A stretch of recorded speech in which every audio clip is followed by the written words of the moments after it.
नमस्कार, स्वागत है आपका हमारी इस खास पेशकश अखिलेश इन मेकिंग में। अखिलेश यादव उत्तर प्रदेश की सियासत का वो मोहरा जो पड़ा सब पर भारी। 38 साल के टीपू अब बन गए हैं यूपी के नए सुल्तान।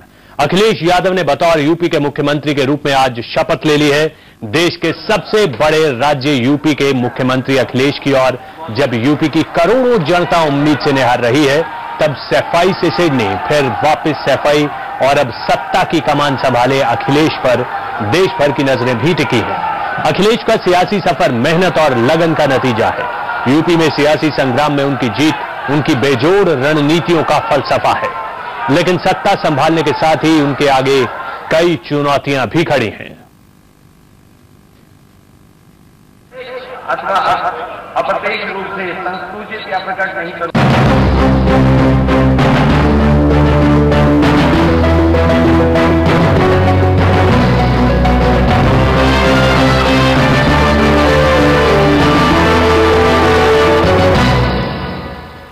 यूपी की कमान अब 38 साल के युवा अखिलेश यादव के हाथों में है। लिहाजा यूपी की जनता में एक नई उम्मीद जगी है। प्रदेश अखिलेश की ओर उम्मीद भरी नजरों से देख रहा है।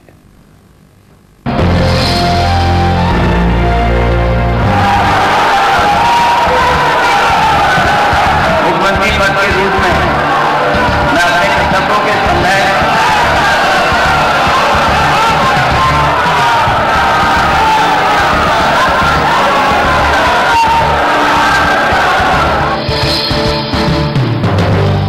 पास अंग्रेजी में पूछे गए हर सवाल का हिंदी में जवाब है। वो ईश्वर में यकीन करते हैं लेकिन धार्मिक परंपराओं में बंधे नहीं हैं। सियासी दुनिया में उनकी पैदाइश 27 की उम्र में हुई और 10,000 किलोमीटर की यात्रा और 800 रैलियों के साथ उनका सियासी सफर बदस्तूर जारी है। सैफई से सिडनी, वापस सैफई, फिर साइकिल की सवारी और सियासत के रंग में रंग जाना। यूपी नेताजी के बेटे अखिलेश की ओर उम्मीदों से निहार रहा है। युवा हाथों में है अब देश के सबसे बड़े राज्य का भविष्य। यूपी की सत्ता 38 वर्ष के युवा अखिलेश यादव के हाथों में है। तरक्की के रास्ते पर बैसाखियों के सहारे आगे बढ़ रहे इस सूबे को अब युवा जोश और दमखम की जरूरत है। यही वजह है कि सूबे की समूची जनता इस युवा नेतृत्व की ओर टकटकी लगाए बदलाव का इंतजार कर रही है। हर रोज जवा होता हुआ ये प्रदेश खुद का नाम बीमारू सूबों की सूची से हटाने को बेकरार है। समाजवादी पार्टी से लोगों को उम्मीद है सुशासन और विकास की नई परिभाषा गढ़ेगी, क्योंकि खिचड़ी सरकारों के पास खंडित जनादेश का बहाना होता है। लेकिन समाजवादी पार्टी को मिला बहुमत अखिलेश के लिए नया अवसर लेकर आया है, तो वहीं उनके सफल सियासी जीवन के लिए भी आमंत्रण है। अब देखना यह है कि अखिलेश इस बहुमत और मौके का कितना इस्तेमाल कर पाते हैं। यूपी की सियासत के संग्राम में अखिलेश का आगाज उनकी मेहनत और खास रणनीतियों का नतीजा है। सूबे की सियासी जमीन की रपटीली राह पर अखिलेश ने साइकिल की चाल को न सिर्फ तेजी दी, बल्कि चुनाव से पहले गांव-गांव घूमकर अखिलेश ने लोगों को पार्टी के साथ जोड़ने का काम भी किया।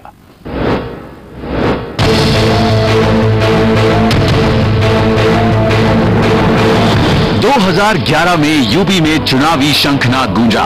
तब राजनीतिक पंडितों के अलावा कई लोगों ने भी समाजवादी पार्टी को सत्ता मिलने की बात तो दूर, पार्टी को हाशिए पर चली गई शक्ति मानकर दरकिनार कर दिया गया। लेकिन यूपी में चुनावी शोर जैसे जैसे बढ़ता गया, युवा अखिलेश के नेतृत्व में समाजवादी पार्टी एक बड़ी ताकत बनकर उभरती गई। कांग्रेस, बीजेपी सरीखी राष्ट्रीय पार्टियों के नेता जब दिल्ली में बैठकर यूपी के उम्मीदवारों का नाम तय कर रहे थे, तब 38 साल के अखिलेश अपने पिता के साथ गांव-गांव घूमकर लोगों से रिश्ता जोड़ रहे थे। भाजपा और कांग्रेस राष्ट्रीय पार्टी हैं, इनके नेता भी राष्ट्रीय हैं, इसलिए दिल्ली में ही दरबार सजाते हैं और दिल्ली में ही बैठकर यूपी की किस्मत का फैसला तय कर देते हैं। लेकिन नेताजी जरा अलग मिजाज के हैं, पहलवान रहे हैं और जमीनी हकीकत से वाकिफ हैं। इसीलिए अपने बेटे अखिलेश को भी उसी अंदाज में तैयार किया है। इसी का असर था कि जब नेताजी अपने बेटे अखिलेश के साथ गांव-गांव घूम रहे थे और विधानसभा प्रत्याशी तय कर रहे थे, तो यूपी का मतदाता भी क्यों कंफ्यूज होता, और जब मतदान का वक्त आया तो वो साइकिल का बटन दबा आया। सियासी रास्ते की रपटीली जमीन पर इस युवा पर न सिर्फ साइकिल की चाल को संतुलित और तेज रखने का जिम्मा था, बल्कि पार्टी की छवि को बदलने की भारी चुनौती भी थी। अखिलेश ने पार्टी में युवा जोश भरा तो वरिष्ठों के अनुभव का भी इस्तेमाल किया। हालांकि अखिलेश की सियासी कामयाबी की पटकथा वर्ष 2009 में ही लिखनी शुरू हो गई थी। अखिलेश की असली राजनीति 2009 के लोकसभा चुनाव के बाद तब शुरू हुई जब उन्हें प्रदेश अध्यक्ष का जिम्मा सौंपा गया। खुर्राट और देसी नेताओं की पार्टी माने जाने वाली समाजवादी पार्टी की कमान एक नौजवान के हाथों सौंपे जाने को लेकर नाक भौं जरूर सिकोड़ी गई, लेकिन अखिलेश ने हर कदम पर खुद को साबित किया और मजबूत किया और अपने बल पर ही युवाओं की टीम तैयार की तो पार्टी के वरिष्ठों को भी भरपूर सम्मान दिया। वैसे मुख्यमंत्री बनते ही अखिलेश ने साफ कर दिया कि उनके राज में गुंडों को नहीं बख्शा जाएगा। वो कानून का राज बहाल करने के लिए कड़े फैसले करने को भी तैयार हैं। लेकिन यूपी के नए सुल्तान के लिए ये एक बहुत बड़ी चुनौती साबित होने वाला है।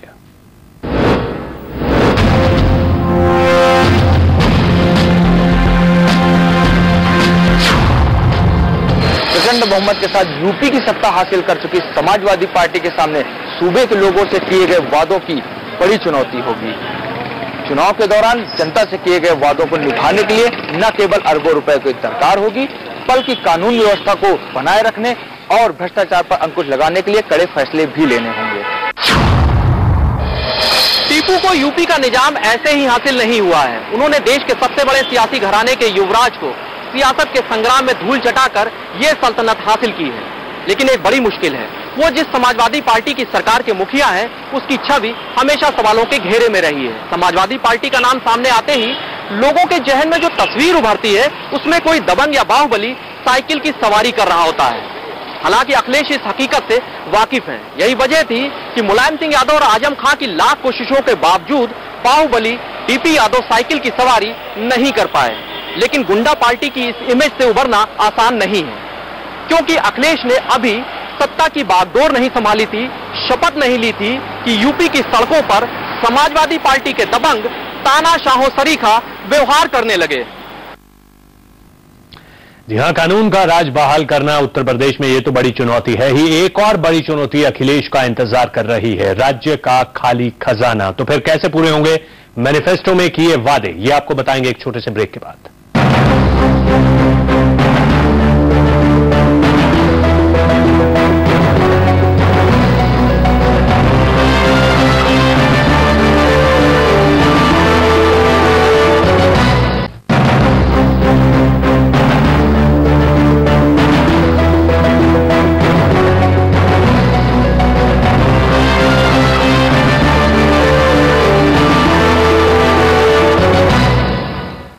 अखिलेश यादव ने चुनावी भाषण के दौरान हाई स्कूल और इंटर पास छात्रों के लिए लैपटॉप और टैबलेट पीसी देने का वादा किया था। साथ ही उन्होंने बेरोजगारों को 1000 रुपए का मासिक बेरोजगारी भत्ता देने की भी बात कही है। लेकिन बदहाली के दौर से गुजर रही यूपी का खजाना अभी खाली है और नए मुख्यमंत्री अखिलेश के सामने चुनौतियों का पहाड़ खड़ा है। समाजवादी पार्टी ने बेरोजगार नौजवानों को अपने कार्यकाल में 1000 रुपए बेरोजगारी भत्ता देने का वादा किया था। पिछले कार्यकाल में यह भत्ता देने से करीब 500 करोड़ रुपए सरकारी खजाने पर वित्तीय भार पड़ा था। लेकिन इस बार भत्ते की राशि दुगनी करने से करीब 1500 करोड़ रुपए का वित्तीय भार सरकारी खजाने पर पड़ने वाला है। कुल मिलाकर यूपी की जनता अखिलेश को उम्मीदों से निहार रही है, क्योंकि तरक्की के रास्ते पर वर्षों से राज्य दौड़ नहीं पाया है। बेरोजगारी, पलायन और बंद कारखानों की कहानी यूपी की हकीकत बन गई है। ऐसे में यूपी की अर्थव्यवस्था फिर से नई बुलंदियों को छुए, इसके लिए अखिलेश को तमाम जरूरी निर्णय लेने होंगे।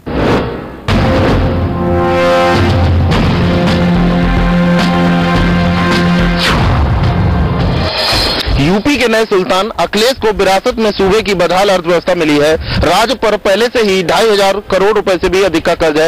ये कर्ज देश के किसी भी राज्य पर सबसे अधिक है। ऐसे में मुख्यमंत्री बनने के साथ ही अखिलेश के लिए सबसे बड़ी चुनौती सूबे की बदहाल अर्थव्यवस्था को पटरी पर लाने की होगी। Sumit Awasthi, P7 news, Kanpur. Reserve bank के आंकड़ों के हिसाब से कर्ज की अदायगी और प्रदेश कर्मचारियों के वेतन पर राज्य के कुल सकल घरेलू उत्पाद का 75% खर्च हो जाता है। ऐसे में राज्य के खजाने में इतना धन नहीं है कि समाजवादी पार्टी के चुनावी घोषणा पत्र के मुताबिक मुफ्त की रेवड़ियां बांटी जा सके और पहले से बदहाल अर्थव्यवस्था और बीमार हो जाए। क्योंकि एक अनुमान के मुताबिक समाजवादी पार्टी के चुनावी वादों को पूरा करने पर राज्य सरकार पर हर साल 66,000 करोड़ रुपए का अतिरिक्त बोझ आएगा। Manish Sharma, P7 news, Aligarh. अलावा इसके अखिलेश की अगली चुनौती सूबे में बिजली व्यवस्था बहाल करने की है, लेकिन किसानों और बुनकरों के साथ साथ शहरों और गांवों में बिजली दे पाना अखिलेश के लिए एक बहुत बड़ी चुनौती होने वाला है।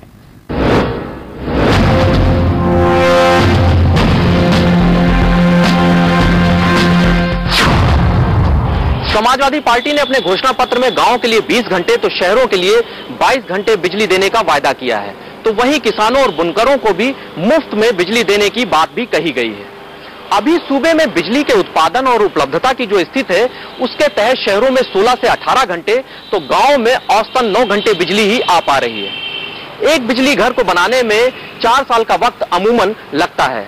वहीं मुफ्त में बिजली देने के लिए 1,500 से 2,000 करोड़ का अतिरिक्त बोझ उस पावर कारपोरेशन पर पड़ेगा जो पहले से ही 8,000 करोड़ के वित्तीय घाटे तले है। अखिलेश को अगर अपना वादा पूरा करना है तो उन्हें महंगी दर पर अतिरिक्त बिजली खरीदनी होगी। किसानों और बुनकरों को बिजली देने के लिए बिजली की दरों को बढ़ाकर सूबे के लोगों पर वित्तीय बोझ डालने सरीखा अप्रिय फैसला लेना होगा। सबसे बड़ा सवाल तो यह है, क्या अखिलेश इन बातों के लिए तैयार होंगे? वैसे यूपी चुनाव में अखिलेश को युवाओं का भारी समर्थन मिला, लेकिन क्या अखिलेश युवाओं की उम्मीदों पर खरे उतरेंगे? ये जितना बड़ा सवाल है उतनी ही बड़ी है चुनौती।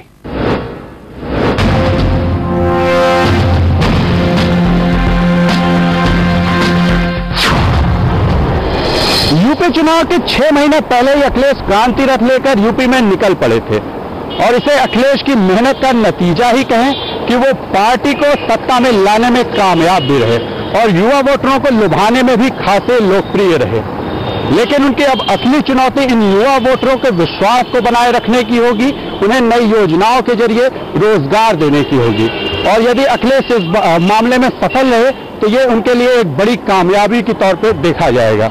Abhyuday, P7 news, Varanasi. जी हां, तमाम चुनौतियां अखिलेश के सामने हैं। एक छोटे से ब्रेक के लिए रुक रहे हैं। ब्रेक के बाद आपको दिखाएंगे सियासत के अलावा अखिलेश के क्या हैं और ज्यादा शौक।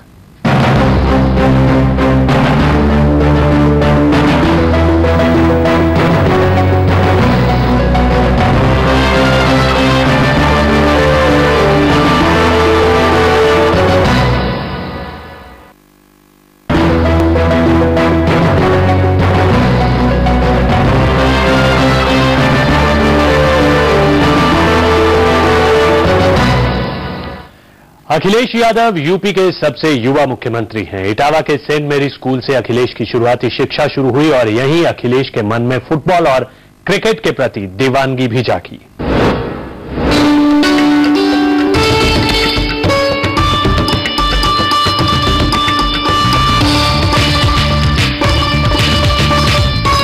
यूपी में इटावा के इसी सेंट मेरी स्कूल में अखिलेश यादव ने शुरुआती शिक्षा हासिल की। बचपन में दोस्तों के साथ इसी स्कूल के आंगन में खेला, मस्ती की। आज जब अखिलेश के हाथों यूपी की कमान सौंपी गई है तो इस स्कूल के टीचर और अखिलेश के बचपन के दोस्त उन पुराने लम्हों को याद कर खुश हो जाते हैं।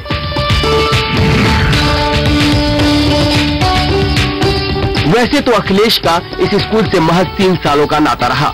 अखिलेश ने यहाँ पहली क्लास से लेकर तीसरी क्लास तक की पढ़ाई की, लेकिन अखिलेश की टीचर की आंखों में वो पुरानी यादें आज भी ताजा है। मैंने उनको क्लास 3 तक पढ़ाया है और बहुत अच्छे बच्चे थे, मिलनसार थे सबसे। टीचर ही नहीं, अखिलेश के बचपन के दोस्त भी पुरानी यादों के फ्रेम में बीते लम्हों की तस्वीर देखकर गदगद हो जाते हैं। अखिलेश के साथ इस स्कूल के बेल के पेड़ से बेल तोड़ना और उससे फुटबॉल खेलने की बात से आज भी बचपन का वो रोमांच उन्हें याद आ जाता है। बेलियों का पेड़ था, एक हम लोगों ने फंक्शन जब एक्समेन का हुआ तो इतने साल बाद भी उनको वो चीज याद रही और काफी बच्चों को याद है जो उस तरीके से खेले हैं यहाँ पर कि बेलुआ हम लोग तोड़ के उसके साथ फुटबॉल खेलते थे, जिससे जूते फट जाते थे। और वो फुटबॉल का खेल जो उन्होंने पसंद आया तो उसको काफी लंबे लेवल तक वो खेलते रहे। लंबे समय तक खेल के मैदान में अखिलेश के साथ रहे इटावा के ही विवेक सियासत में अखिलेश के अप्रत्याशित जीत के पीछे उनके विनम्र और शालीन स्वभाव को सबसे बड़ी ताकत बताते हैं। अखिलेश जी के बारे में सबसे जो बड़ी बात है वो है कि वो बहुत शालीन है और शालीनता ही उनकी जीत का एक सबसे बड़ा कारण है।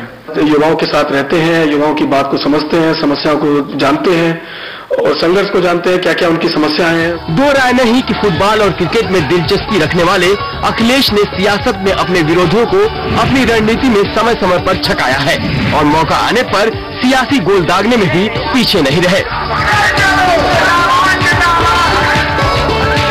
Varun Gupta, T7 news, Auraiya.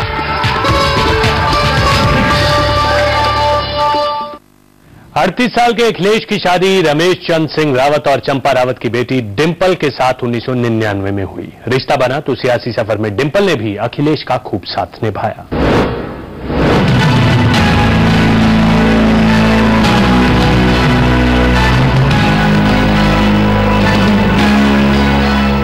देश के सबसे बड़े राज्य की कमान अब अखिलेश के हाथों में है, तो उनके सास ससुर भी अपने दामाद के इस ऐतिहासिक लम्हे का गवाह बनने जा रहे हैं। उत्तराखंड के उधम सिंह नगर जिले के काशीपुर शहर से महज 4 किलोमीटर दूर पर बसा है कुंडेश्वरी गांव, जो यूपी के नए मुख्यमंत्री अखिलेश यादव का ससुराल है। अपने दामाद अखिलेश की मेहनत और लगन से इन आंखों में गर्व छलकता है, तो अपने बेटे समान दामाद के लिए आशीर्वाद और दुआओं की बोल निकलती है। अखिलेश काफी मेहनती है और स्वभाव से बहुत अच्छा है और सबसे मिलके रहता है, तो पक्का हमें लगा कि ये आगे जाके ये जो है जरूर उसको सफलता मिलेगी और अपना जो है जिम्मेदारी निभा पाएंगे। रमेश और चंपा रावत की संतान डिंपल की शादी अखिलेश के साथ 24 नवंबर 1999 को हुई। आज डिंपल भी अखिलेश के साथ साथ राजनीतिक सफर पर उनका साथ खूब निभा रही है। माँ भी अपनी बेटी डिंपल की खुशियों के लिए दुआ करती है और उसके भविष्य में बहुत खुशियाँ आए और उनका परिवार सुखी रहे, हमेशा हम भगवान से प्रार्थना करते हैं। अखिलेश और डिंपल की पहली मुलाकात लखनऊ में हुई, बाद में ये दोस्ती रिश्तेदारी में बदल गई। Rohit Tripathi, T7 news, Bijnor. और इसी के साथ हमारी इस खास पेशकश में इतना ही। एक छोटे से ब्रेक के लिए रुक रहे हैं। ब्रेक के बाद भी T7 न्यूज पर खबरों का सिलसिला जारी है।